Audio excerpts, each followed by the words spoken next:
Support comes from Mosby Building Arts, helping families love their homes again. Inspiration at callmosby.com.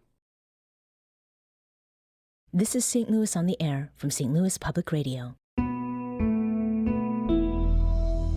I'm Elaine Cha.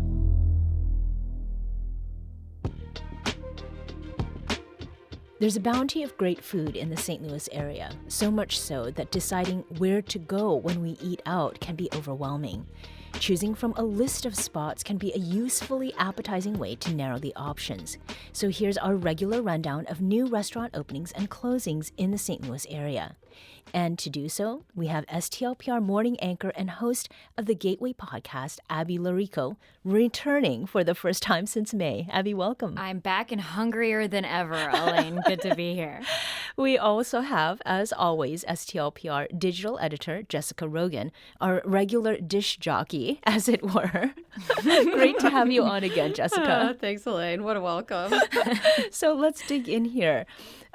Jessica, there is a place that has been on your mind and leaving its power on your palate for some time. Tell us about this first new place. Yeah, so I was very interested to see that Namaste Curry Lounge reopened. Namaste Restaurant and Bar has been on Hampton since 21, and it's like a mix of Indian and Himalayan foods.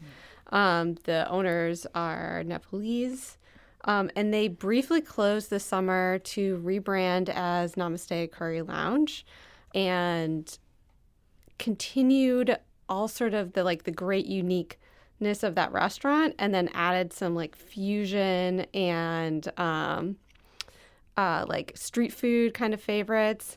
One of the most remarkable things about Namaste has always been its really prolific menu of momos. That's a little teaser. Yeah. And so momos are those Himalayan dumplings. And, you always see like a meat and a veggie on, any restaurant's menu, but like they have a huge menu of them, like some that are in like sauces and like spicy curry vegetables, lots of different fillings. So I love it. And that's Namaste Curry Lounge, and that's on Hampton between Neosho and Nottingham? Yeah, that's right. It's in St. Louis Hills.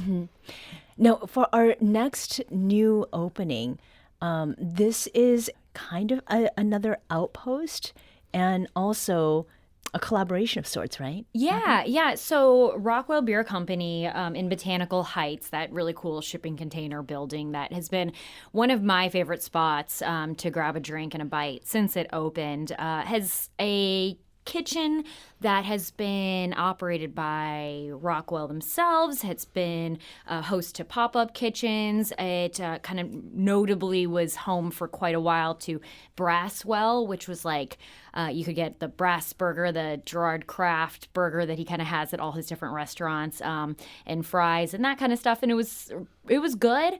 And they kind of were trying to figure out what would be next there, and they decided on Street Food by Brasas. So that is the second outpost for them.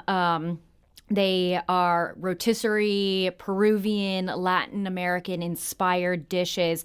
The main kitchen's in the Del Mar Loop, and now you can grab a Rockwell drink and then go over to the counter and pick up your Street Food by Brasas.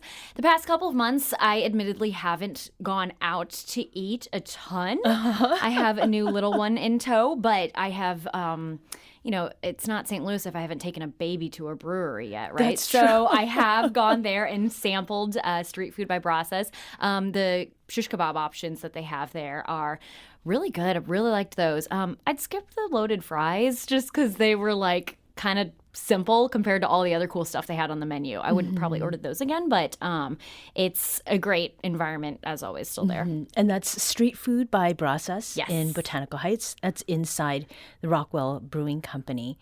There's a place that has other foods that are being offered in a food hall, and that's in another part of town, right, Jessica? Yeah. So I think you're thinking of the Skeeter's Deli Bar. Yes. Which is a new deli and sandwich place within the Urban Eats Food Hall in Dutchtown. And like, think of the most Instagram-friendly sandwiches that you can imagine. Like, cut in half, like, beautiful cheese pulls, like, deli meats, like, folded up and rolled. Like, they just look so good. I haven't made it there yet. But, Urban Eats is supposed to be kind of like an incubator for, new concepts. And this is, like, definitely on my list. Mm-hmm. Phone eats first, Jessica, especially at a place like that. Hey, that's marketing. Yeah, exactly. Well, Genius. Deli meats are something you couldn't eat for a little while now. Oh, you can? I can and I do. I very much do. Putting that one on the list. I love this segment because it's helping me get back into the world. So thank you. Well, and to the point that was made in the introduction, sometimes it can be hard to choose 100%, where to eat. So let's move now to St. Louis County. There's a new place that is on Page in North St. Louis County. Jessica, tell us about this new restaurant that has been kind of featured this month. Yeah, so Pally Grill just opened up on Page in what's very close to Overland, but is actually, unincorporated St. Louis County. And speaking of, like, people who own restaurants because they like food, I mean, of course, but the owner of it, Ahmad Hassan, told me that he loved food. He loved trying restaurants. He had been, like, a long time owner of a gas mart in Jennings where they had made food, but he always wanted to, like, have a restaurant. And so this led him to open Pally Grill. So he is from Palestine originally. It's been in St. Louis for, like, more than a decade. So he wanted to do a restaurant that kind of combined both some of, like, traditional foods with American foods. So everything there is halal, and they actually, like, grind their own meat, and everything's really fresh. And, like, one example of, like, a good fusion dish was their burger, which is, like, ground meat. Of course it's ground meat. It's ground beef and lamb together. And then they have a big, like, Middle Eastern menu of breakfast foods. And, I went out there and I took a photo, and I also picked him some hummus. And speaking of food that is good for a toddler, like hummus is my toddler ate that hummus even though he only eats berries, yogurt, and chicken nuggets. So What an endorsement. That's great.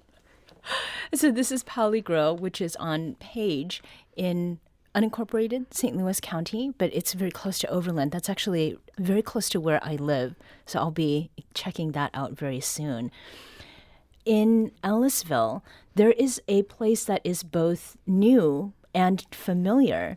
Abby, tell us about this spot. Yeah, if you have been mourning the loss of Gastro Pit, which I know quite a few people have, it's a favorite barbecue spot in West County there. It is reopened under a new set of owners who are longtime Gastro Pit team members. So they're bringing what they know from running Gastro Pit plus their own Colombian heritage to Three Mix Barbecue in Ellisville. So they are serving up kind of some of the known favorites, and on all their social medias have regularly been like, don't take this off the menu, don't take that off the menu, in the lead up to them opening. Like their smoked turkey and other favorites there, obviously, like burnt ends and things.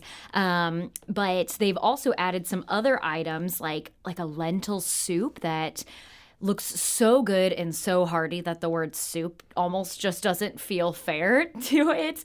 Empanadas, arepas, the kind of different flavors that they're going to bring in to what really makes sense in a barbecue concept. It's something we see in St. Louis, that kind of people's different individual takes on barbecue. Now, Three Mix Barbecue in Ellisville will have something different there too. But again, the Gastro Pit fans will still have their favorites on the menu. So familiar and new at the same time. And that is down the street, I think, from Leo Payne Honda.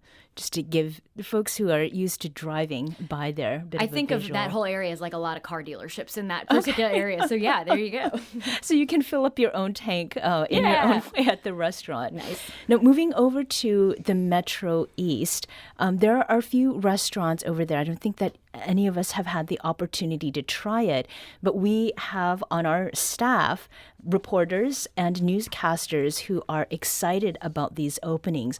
One of them, which is in Belleville, is Banana Leaf Thai Cuisine, and that is a spot that our afternoon newscaster, Cindy Collins, is excited to try. For Brian Munoz, our visuals editor, Gino's Trattoria and Chop House on West Mill Street in Waterloo, Illinois. That was something that he found really interesting, like when I shared the menu. And then last but not least, Royal Palm Mediterranean Cuisine on Ludwig is in Fairview Heights, and that is a new addition that our Metro East reporter, Will Bauer, has heard tell about from one of the reporters at the B&D out there. Nice. So nice to have some choices for people to check out if they're visiting the Metro East or if they live out there. I also want to include Rolla. So Prince Solomon's Royal Indian Restaurant, which is a new addition, it actually moved from St. James to Rolla, is now open. The story I think that is interesting there is when I think of Rolla, I think of Missouri S&T. Yes. And the family that owns this restaurant, their son goes to S&T, and there were not any Indian restaurants close by. So this is, I think, part of the reason they decided to open first in St. James, which is about 10 miles from Rolla, and now they've moved to closer to where they live and go to church. So coming back to the city, there is one other spot I think we should mention, and that is another reopening of Mom's Deli. Oh, yeah. So big hit. This opened last week without an announcement, but suddenly social media, especially Reddit, was flooded with pictures of the Mom's Special sandwich. And the line in the days after its opening wrapped around the building. People waited for an hour or so in order to get the sandwich. You know, I think when a beloved spot like that closes, even if they say it's temporary, there's all this like emotion and fear that like they're not getting it back. So just a lot of joy among St. Louisans that indeed Mom's is back. Yeah. Let's move now to our closings. And there is one place in particular, again, that is closed. It's temporary. People have their fingers crossed for this, and it's a spot in Maplewood. Jessica, tell us about this restaurant. So really devastating news. Sauter del Sur, which was on the main street in Maplewood, is closed, hopefully temporarily, after a really pretty bad fire. So the last Saturday in August, actually during the end of the day, during business hours, there was a kitchen fire, and people like fled the building, and the second floor actually collapsed onto the building. There's some reporting saying it was like a total loss. So, you know, a lot to come back from that. But we hope that that kind of beloved Argentinian restaurant finds a new home, or, you know, the building comes back. Yeah. It's taking me back to Gelateria and the fire that they experienced. We're still sort of watching to see what happens there, right? Yeah, I have no update on that, unfortunately. Yeah. Another place that has closed is one that you were reminiscing about, Abby, just over the weekend, right? Yes, Chaumet Vineyards and Winery in St. Genevieve, Missouri. After 25 years in business, the property has been sold to Life Teen International, which is a Catholic youth ministry organization.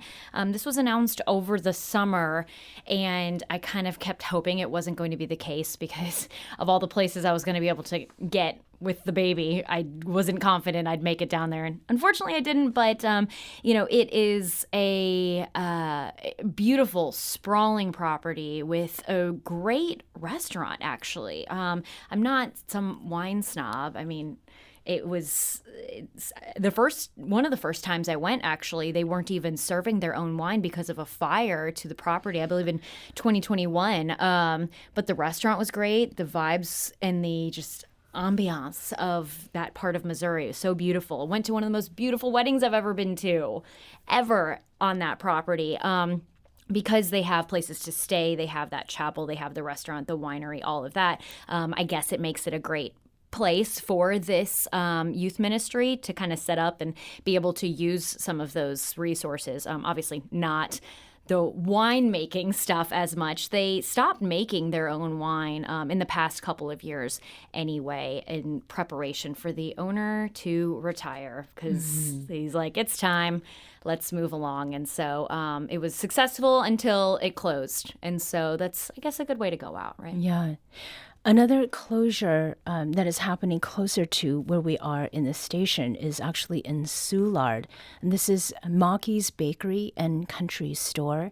It started as a stall in the farmers market and opened in October of 2022, which could not have been easy given everything that was happening post-pandemic. And they've closed due to high and rising costs. And I think this is something worth mentioning because on the show, we've not only talked about the enjoyment of food, but the business of food and the struggles that a lot of restaurateurs are facing because of rising prices, particularly on account of tariffs that have been levied. There are other closures. One of them is Savage and the Accomplice in Fox Park. Jessica? Yeah, so Savage and the Accomplice was the latest concept from Logan Eli, who's a very noted St. Louis restaurateur. The previous concept there was called Lucky Accomplice. It closed in November. This iteration was like a kind of a limited seating tasting menu, and they would announce on Instagram hey, we're having, a seating, come and sign up basically. And it was always meant to be a limited run. We didn't know how long it was going to go on. And so I'll be curious to see, are we going to see another concept from him in that space? I don't know. They haven't said yet. But, don't be too sad because you could still get his delicious food at Press, which is that, pizza, the folded pizza restaurant that they, smash it. They smash it. Okay. And Like a pizza panini almost? it's kind of like a pizza panini, but more upscale than that. Okay. And they also have fresh pasta night on the weekends, I believe, or maybe just one weekend day. Mm-hmm. So I think with what you've talked about, there is a lot of great food to enjoy in St. Louis. We're probably a little bit biased because we're here, but there was actually a Midwest Living article that went into how underrated St. Louis's food scene is. Abby, what struck you about that article? Well, being from here, I guess, too, the first thing that struck me was within the headline, the underrated, because, how long are we going to keep saying that, right? We're constantly, every time St. Louis's food scene gets some kind of accolade from a national publication, it's like, hey, did you know we're a hidden gem? We're flying under the radar. We're underrated. And it's like, that is kind of part of what makes it great because yeah, we've got a scrappiness to us. And local writer Erica Ebsworth Gould takes us on I appreciated the tour she takes us on in this article because she mentions the places you can't leave off a list like this, like Vicia, now Pavilion, the new concept by Nick Bogner that's like a sushi experience, I would call it. Bridge Tap House, those kind of places. But then, Blackthorn Pizza in Tower Grove South, down the street from where I live. It's nice to see a spot like that that's very no frills, has pizza and salad and garlic bread on the menu. Getting some attention there. You have Crown Candy Kitchen, which, again, talk about scrappy and having them on a list like this. Gus's Pretzels. And Joya's, we've talked about Mom's Deli, but I'm partial to the spicy daggett with hot peppers. was the first thing I had after having my baby. Oh. And there's a picture there. And that was one of the happiest moments of my life. If I was looking forward to something for 9 months, that was a close second to what was the highlight of that day. So it's really nice to see all of these places getting some recognition. Lona's Little Eats, they are, recently talked about doing some expansion as well. And so it's really good to see just the variety there. And that's what you get when you have local writers who are able to really toot our horns here in articles like that. Well, and speaking of Lona's, there was a little bit of a teaser at the beginning of the show. Jessica, Yes. bring us up to speed here. Lona's is great. One of my favorite things at Lona's is their mushroom dumplings. You have to try it if you haven't had it yet. And that brings us to something that I wanted to talk about, which is one of my favorite foods, which is a dumpling. So I'm hoping we can all kind of like share some of our favorite dumplings. What's better than like some kind of delicious filling like wrapped in like carbs, right? We're St. Louis. We're toasted ravioli town. Of course. We can include toasted ravioli on the dumpling list. Yes. Just in there. I know that the two of you have like some great offerings, and I'll just like, kick it off with one of my favorites, which is going to be a callback to Namaste. I love their steamed momo dumplings that are filled with paneer, which is that that cheese. It's like a farmer's cheese, and has a real curry flavor as well. So good. And like I've never had a momo with paneer in it, so you have to go to Namaste and check that out. It sounds like it would have a very, very seductive texture. It does, and like you're gonna eat the whole serving. Oh my gosh. This whole segment's a tease for me. I'm so hungry. This sounds wonderful. I think for my part, the best dumplings that I have, and in Korea we call them mandu, are the ones that are made at home. My mother-in-law makes her own kimchi, and it is a tradition every Christmas to make them at home together, and she pan fries them and makes a whole bunch of them. So we're just eating these for a couple days, like throw them in the air fryer to get them all warm again. And it just smells incredible too. I have enjoyed the soup dumplings at Tiger Soup Dumpling. It's kind of the closest thing that I have tried to the dumplings that I enjoyed in Los Angeles. But I know that there's quite a bit of a controversy about who has the best soup dumplings in St. Louis. It's now your turn. Well, the first thing on my list was STL soup dumpling, actually, just because sometimes when you want a soup dumpling, like that hits, and it's a great no-frills spot. And maybe that's because that's actually the first place where I ever had a soup dumpling, and so maybe that's kind of why I like theirs a lot. If I'm stuck in Brentwood running around doing errands, I think it's like $10 you can get the dumplings from Miley, and it's like so much always a better choice than going through a fast food line, in my opinion. And they get their flowers often enough, but I can't not mention them.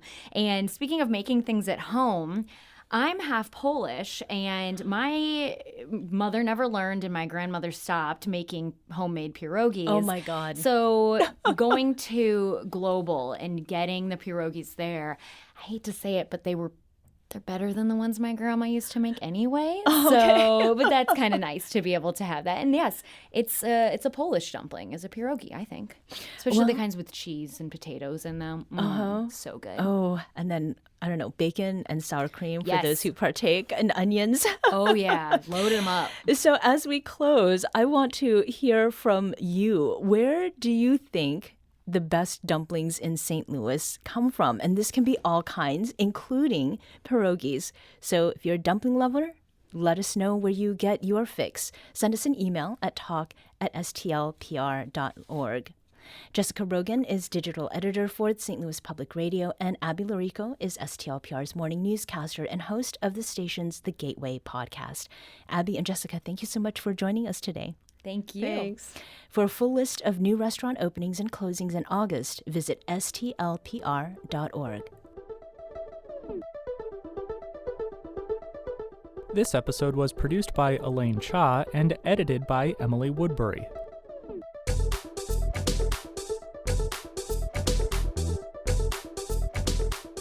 Our executive producer is Alex Hoyer. St. Louis on the Air is a production of St. Louis Public Radio. Understanding starts here. Do you find yourself regularly listening to episodes of St. Louis on the Air? Suggest us to a friend you think might enjoy our conversations. And leave us a review and rating on Apple Podcasts on the App Store. It's the simplest way to help people discover our show. Thanks. St. Louis Public Radio is a member-supported service of the University of Missouri St. Louis.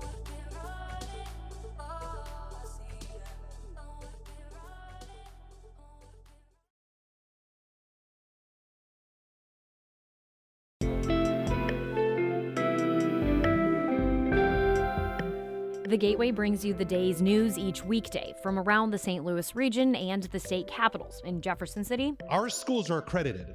We don't need this bill. And Springfield. How many more years must pass before lawmakers see time is of the essence? I'm Abby Larico. Join me each weekday for The Gateway on the STLPR app or wherever you get podcasts.